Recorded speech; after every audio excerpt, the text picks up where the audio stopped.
Hello दोस्तों, welcome to हमारी academy official and my name is Abhayraj. तो दोस्तों, आज के इस वीडियो में हम बात करने वाले हैं Allahabad high court group C exam जो आपका रविवार को हुआ 18 दिसंबर को। उसका फाइनली ऑफिशियल कट ऑफ क्या जाने वाला है, कितना कट ऑफ मार्क्स रहेगा कि आपको टाइपिंग टेस्ट के लिए बुलाया जाएगा। मतलब रिटन एग्जाम के बाद दोस्तों आपका फाइनल जो एग्जाम है वो आपका टाइपिंग है। टाइपिंग ही सिर्फ मेन है, यही लास्ट स्टेज है। तो कितने मार्क्स आपके रहने वाले हैं, कितने मार्क्स आपके होंगे कि आपको टाइपिंग टेस्ट के लिए आपको बुलाया जाएगा। Total finally official cut off क्या जाएगा पूरी तरीके से, क्या पिछली बार के मुकाबले कट ऑफ क्या हाई जाएगा या कम जाएगा, पूरा कंप्लीट इस वीडियो में हम देखेंगे। ठीक है, तो जितने भी लोग इस चैनल पे नए हैं, इस चैनल पे विजिट किए हुए हैं, इस वीडियो को देख रहे हैं, Allahabad high court group C से रिलेटेड किसी भी अपडेट के लिए आप इस चैनल को जल्दी से लाइक एंड सब्सक्राइब कर दीजिए, बेल आइकन। इसी तरीके से जो Allahabad high court group C का जो आपका एग्जाम हुआ है, ठीक है, 18 दिसंबर को, दिन रविवार को। ठीक है, देखिए सबसे पहली बात जो आपका कट ऑफ होता है वो बहुत सारी चीज़ों पे डिपेंड करता है। सबसे पहले कि एग्ज़ाम का आपका लेवल क्या था, क्या एग्ज़ाम का लेवल हार्ड था, डिफिकल्ट था, मॉडरेट था। सबसे पहले ये डिपेंड करता है। किसी भी कट ऑफ को अगर कोई आयोग जारी करता है तो उसका एग्ज़ाम का लेवल देखता है। ठीक है, सबसे फर्स्ट ये हो गया। सेकंड ये कितने फॉर्म उसके लिए अप्लाई हुए थे और कितने कैंडिडेट ने उस फॉर्म के लिए, उस वैकेंसी के लिए पूरी परीक्षा दी, क्योंकि कैंडिडेट की संख्या पर भी निर्भर करता है। कम कैंडिडेट है तो कट ऑफ आपका जाहिर सी बात है कि हाई जाने वाला है, ज़्यादा कैंडिडेट रहेंगे तो आपका कट ऑफ कम जाएगा। तो ये भी काफ़ी हद तक इस पे भी देखा जाता है। मतलब पर सीट कंपटीशन भी देखा जाता है कि पर सीट कंपटीशन कितना है, एक सीट पे कितने कैंडिडेट हैं। कंपटीशन कम है तो कट ऑफ आपका थोड़ा लो जाएगा, कंपटीशन काफ़ी है तो कट ऑफ आपका हाई जाने वाला है। ठीक है, तो बहुत सारी चीज़ें डिपेंड करती हैं। ठीक है, तो चलिए वन बाय वन मैं आपको सब डेटा बताऊँगा। All total Allahabad group C से रिलेटेड जूनियर असिस्टेंट के जितने भी पोस्ट हैं उससे रिलेटेड पूरा मैं डेटा आपको बताऊंगा। ठीक है, तो यहाँ पे अगर हम बात करेंगे, ठीक है, एग्जाम का सबसे पहले हम बात कर लेते हैं पेपर का लेवल क्या था। ठीक है, ये काफ़ी हद तक डिसाइड करता है। देखिए पेपर के लेवल की अगर हम बात करें तो बहुत सारे कैंडिडेट ये कह रहे थे कि इलाहाबाद हाई कोर्ट का एग्जाम से पहले कि काफ़ी उतना डिफिकल्ट नहीं रहता है, अच्छा रहता है और हम इसका कट ऑफ काफ़ी हाई जाता है, 90-92 जाता है, पेपर थोड़ा लो रहता है। लेकिन अब की बार पूरी तरीके से चेंज हो गया। आप लोगों ने देखा स्टेनो का जो एग्जाम हुआ उसका पेपर का लेवल देखिए काफ़ी हाई था, बहुत डिफिकल्ट पेपर था। स्टेनो हो गया, ड्राइवर हो गया, ड्राइवर की सुन लिए वैकेंसी के लिए काफ़ी टफ पेपर बनाया गया था। तो उसी को लेकर अब की बार, और ग्रुप डी का भी आप देख लीजिए, ग्रुप डी का भी जो पेपर था वो काफ़ी टफ था। सोच लीजिए माली चपरासी जो काम करने वाले उनका पेपर काफ़ी हाई गया था। मतलब पेपर एक कंपटीशन लेवल जैसा कंपटीशन होता है वैसा बनाया गया था। तो जहाँ तक ग्रुप सी मतलब जूनियर असिस्टेंट एग्जाम के लिए अगर हम बात करें तो इसका जो पेपर का लेवल था वो आपका मॉडरेट टू डिफिकल्ट लेवल था। कैसा था? मॉडरेट। ठीक है, मॉडरेट टू डिफिकल्ट था। ये क्यों मैं कह रहा हूँ मॉडरेट टू डिफिकल्ट, क्योंकि हिंदी के कुछ क्वेश्चन थे जो काफ़ी मॉडरेट लेवल के थे और काफ़ी डिफिकल्ट थे। मैथ तो पूरी तरीके से मॉडरेट टू डिफिकल्ट लेवल पे था, ज़्यादातर क्वेश्चन मैथ के डिफिकल्ट लेवल के थे। जीएस सबसे ज़्यादा डिफिकल्ट लेवल था, इंग्लिश के भी कुछ क्वेश्चन डिफिकल्ट लेवल के थे और बाकी मॉडरेट लेवल के क्वेश्चन थे। ईजी लेवल के क्वेश्चन इस पेपर में नहीं आए थे। तो ओवरऑल इस पेपर का अगर हम पूरी तरीके से बात करेंगे लेवल, तो ये काफ़ी मॉडरेट टू डिफिकल्ट लेवल का आपका पेपर था। ठीक है, काफ़ी आसान नहीं था पेपर, काफ़ी कैंडिडेट इसमें बचे हुए हैं इस पेपर में। ठीक है, क्योंकि माइनस मार्किंग था नहीं, नकारात्मक मतलब माइनस मार्किंग था नहीं। आप 100 में 100 क्वेश्चन आप करके आए होंगे, सभी कैंडिडेट ने 100 में 100 पूरा पूरा मतलब पूरी तरीके से 100 में 100 क्वेश्चन टिक किया होगा, सर्कल किया होगा, गोले को एमआरसी पूरा फिल किया होगा। ठीक है, लेकिन अगर ईमानदारी से अगर किसी भी कैंडिडेट से पूछा जाए तो वो 70 प्लस पे ही जाके रुक गया था। बाकी 30% को या तो 50% या तो 60%, या तो उसे अनुमान नहीं है तो तुक्का मार के आया है। ठीक है, क्योंकि पेपर काफ़ी अच्छा पेपर था। ठीक है, अब यहाँ पे अगर हम बात करें टोटल इसके लिए टोटल कुल कितने फॉर्म फिलअप हुए हैं, तो ये पूरा जो डेटा मैं बता रहा हूँ आपको, ये IQ रैंक का डेटा है और सबके साथ हिंदुस्तान टाइम्स में भी छपा था, उसके अकॉर्डिंग ये आपको डेटा बताया जा रहा है। तो टोटल 2,60,000 कैंडिडेट ने इस परीक्षा के लिए फॉर्म अप्लाई किया था। मतलब ग्रुप सी पोस्ट के लिए टोटल 2,60,000 कैंडिडेट ने फॉर्म को फिलअप किया था, ग्रुप सी जूनियर असिस्टेंट के लिए। ठीक है, यहाँ पे बात करें इतने कैंडिडेट तो लगभग फॉर्म अप्लाई किए थे, लेकिन आप सभी को मालूम होगा कि पूरे कैंडिडेट तो एग्जाम देने आते नहीं है। कोई किसी का मान लीजिए कहीं ज्वाइनिंग हो गया इसलिए वो नहीं आया।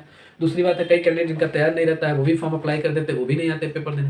तो ऐसे या किसी का एग्जाम छूट जाता है। ठीक है, तो इसी को लेकर अब की बार जो पूरी तरीके से जो हिंदुस्तान टाइम्स में जो छपा था सेकंड दूसरे दिन, ठीक है, 19 दिसंबर को, उसका डेटा मैं बता रहा हूँ कि 80 से 85% बच्चों ने अब की बार का एग्जाम दिया है। ठीक है, 2,60,000 में 80 से 85% स्टूडेंट ने इस परीक्षा के लिए एग्जाम दिया है। मतलब अगर ओवरऑल बात करें 2,10,000 कैंडिडेट ने इस परीक्षा के लिए एग्जाम पूरी तरीके से एग्जाम में अपीयर हुए थे। ठीक है, 2,60,000 में 2,10,000 कैंडिडेट ने लगभग में है। ठीक है, इतने कैंडिडेट एग्जाम में अपीयर हुए थे। ठीक है, अब यहाँ पे हम बात कर लें कि इसका एग्ज़ाम का पैटर्न क्या था। तो एग्ज़ाम का पैटर्न आप सभी को मालूम होगा। जैसा कि ग्रुप डी में क्या था, ग्रुप डी में था कि आपका 2 एग्ज़ाम है। सीबीटी 1 एग्ज़ाम हुआ आपका 17 दिसंबर को। अब सीबीटी 2 भी एग्ज़ाम होगा। उसमें कोई टाइपिंग नहीं है, ना ही रनिंग है। उसमें 2 एग्ज़ाम है। सेकंड एग्ज़ाम वही मेन्स एग्ज़ाम, वही फाइनल है। उसको जो क्रॉस कर लेगा उसकी नौकरी पक्की है, ठीक है, सिलेक्शन पक्का है। इसमें क्या है, इसमें आपका रिटन एग्ज़ाम जो भी आपका हुआ है, रिटन एग्ज़ाम। अब इस रिटन एग्ज़ाम के बाद आपका कट ऑफ बनाया जाएगा, ठीक है। कट ऑफ डिसाइड किया जाएगा। अगर आप उस कट ऑफ के रेंज में आते हो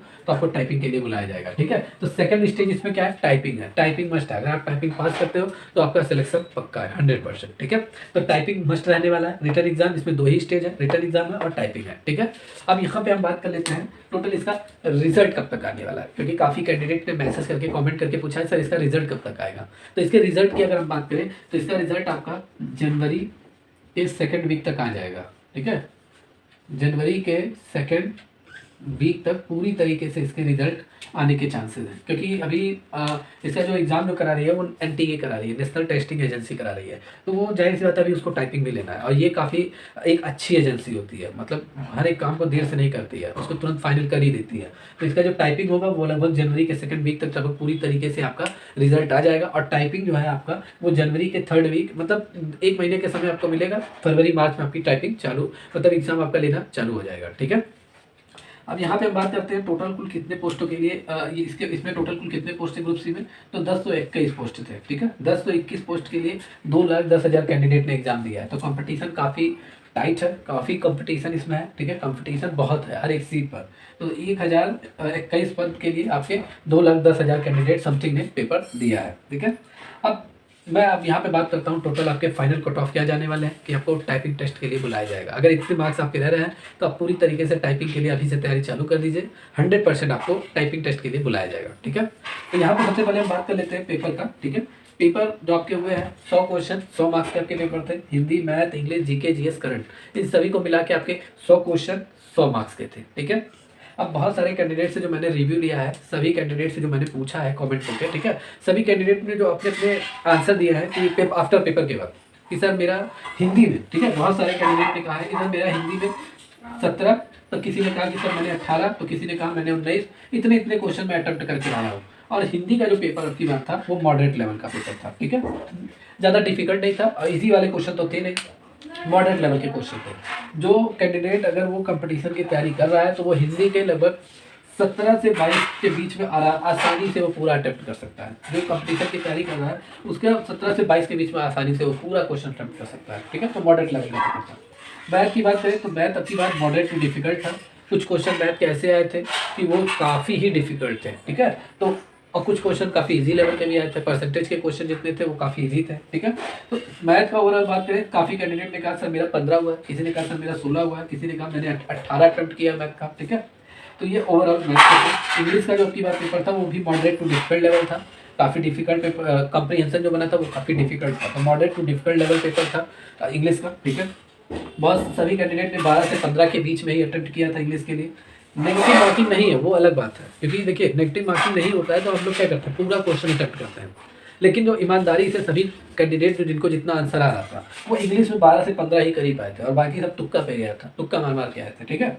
जीके, जीएस और करंट की अगर क्वेश्चन की बात करें तो जीके, जीएस, करंट इसके जो पूरे पेपर आए थे वो काफ़ी डिफिकल्ट लेवल थे। जीके, जीएस, करंट के क्वेश्चन डिफिकल्ट लेवल के थे और इसमें बहुत सारे कैंडिडेट पीछे दिखाई दिए। 12 से 15 क्वेश्चन इसमें ही कर पाए जीके, जीएस, करंट में, ठीक है। काफ़ी डिफिकल्ट लेवल का पेपर था।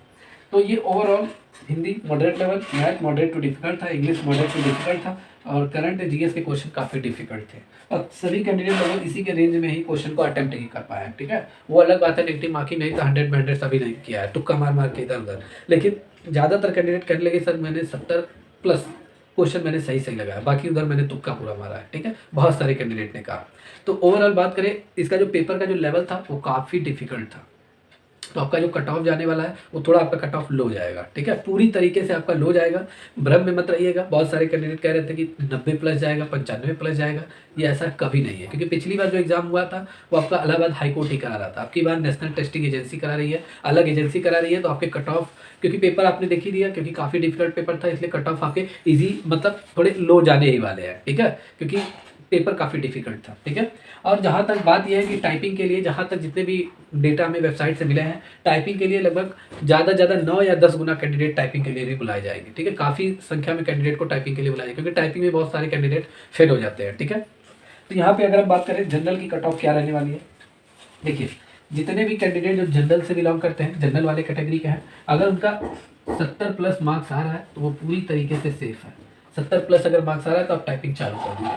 ओबीसी कैंडिडेट का 68 प्लस मार्क्स कट ऑफ रहने वाला है। जितने भी कैंडिडेट का अगर 68 प्लस मार्क्स आ रहा है वो अपनी टाइपिंग तैयारी चालू कर दे, जरूर उन्हें बुलाया जाएगा। ईडब्ल्यूएस कैंडिडेट लगभग ओबीसी और जनरल के पास ही रहता है, तो इनका भी लगभग 68 प्लस मार्क्स अगर है तो पूरी तरीके से अपने आप को सेफ समझे, टाइपिंग के लिए बुलाया जाएगा। एससी कैंडिडेट की बात करें, एससी कैंडिडेट जितने भी हैं उनका 64 प्लस मार्क्स जाने वाला है। अगर वो पूरी तरीके से 64 प्लस मार्क्स उनके आ रहा है Hindi, English, math, GK, GS से, तो वो पूरी तरीके से सेफ है, टाइपिंग के लिए तैयारी चालू कर दें। एसटी कैंडिडेट की बात करें, एसटी कैंडिडेट का 62 प्लस मार्क्स जाने वाला है पूरी तरीके से। और जहाँ तक महिला कैंडिडेट की बात करें तो महिला कैंडिडेट का जो कट ऑफ बनता है वो अलग से बनता है, क्योंकि इनकी सीटें रिजर्व रहती है और इनके लिए जो कट ऑफ डिसाइड होता है वो काफ़ी अलग से डिसाइड होता है, ठीक है। तो जितनी भी महिला कैंडिडेट है, चाहे वो जनरल हो, ओबीसी, एससी, एसटी है, अगर उनके तो टोटल 65 प्लस अगर मार्क्स आ रहे हैं तो वो पूरी तरीके से सेफ है, उन्हें टाइपिंग टेस्ट के लिए बुलाया जाएगा। तो आपके final cut off 70 plus general का, 68 plus OBC, 68 plus EWS candidate, 64 plus SC, 62 plus ST candidate और महिला कैंडिडेट का 65 प्लस मार्क्स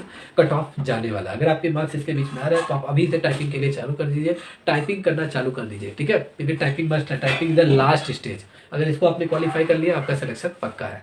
तो जितने भी कैंडिडेट वीडियो को देख रहे हैं कमेंट करके आप अपने नंबर जरूर बताइए, ठीक है, कि आपके टोटल कुल कितने मार्क्स आ रहे हैं, ठीक है। और अगर आपके माइंड में कोई क्वेरी है कमेंट करके पूछ सकते हो। और वीडियो अच्छा लगा हो तो चैनल को लाइक एंड सब्सक्राइब करना ना भूलें।